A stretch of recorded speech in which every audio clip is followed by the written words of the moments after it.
And our final Grand Marshal today is affectionately known at my church as our gay grandpa. He is somebody who has probably been around it longer than anybody else up here on the stage, for certain.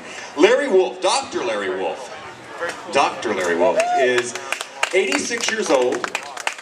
He has been, he served in World War II as a veteran. He's the proud father of 3 sons. Larry came out at the age of 63. He was inspired to do so by his good friend and local Cincinnati icon, Bob McNee.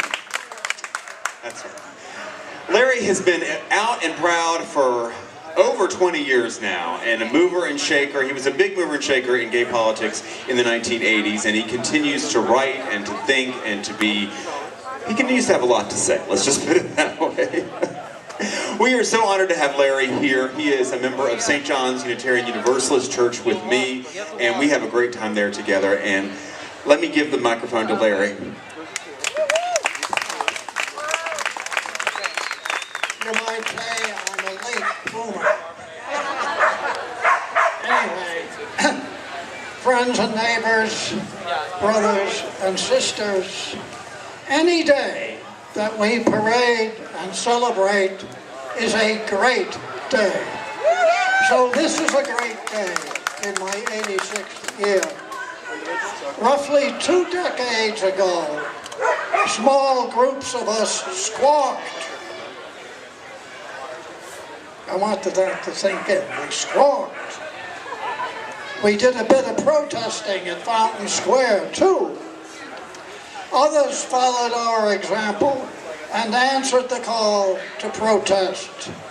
You live with the results. We have remarkably better conditions today than we had back then. There are still some problems to be met and dissolved. As a veteran of World War II, I remember being told that we could not have blacks and whites serving in the same unit. It would be too disruptive of discipline and morale and unit cohesion. Now the same argument is used against us. We can serve only if we keep our sexual natures secret. The don't ask, don't tell policy has left several hundreds open to being outed and discharged. The armed forces are much in need of recruits, but if you're gay or lesbian, they don't want you. It did not dawn on anyone that enrolling women would be disruptive of discipline. Even a simpleton could have realized that there would be some problems. Only recently is the problem being addressed, after many years and after hundreds of women have been harassed and sexually abused. Discrimination against gays and lesbians is not the only problem that cries for solution, but as a World War II vet, this one bothers me. Any homophobic policy today dishonors the memory of gays who in the past served and even died in defense of our country. George Washington did not inquire of the sexual nature of his volunteers. Indeed, the Army's very first drill master, Baron von Steuben, left the Prussian Army under peculiar circumstances, never married, and left 2 men, and left his New York estate when he died to 2 men. This is it gives a good suspicion that the good Baron was really a homosexual, though that term was not invented until a century later.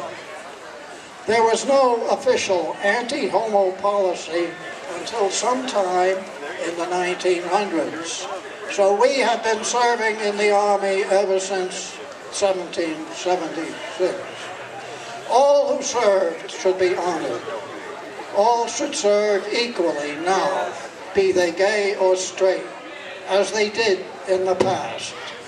The people responsible for the present chicken shit policy, be they civilian or military, are guilty of moral cowardice, however courageous they may be otherwise.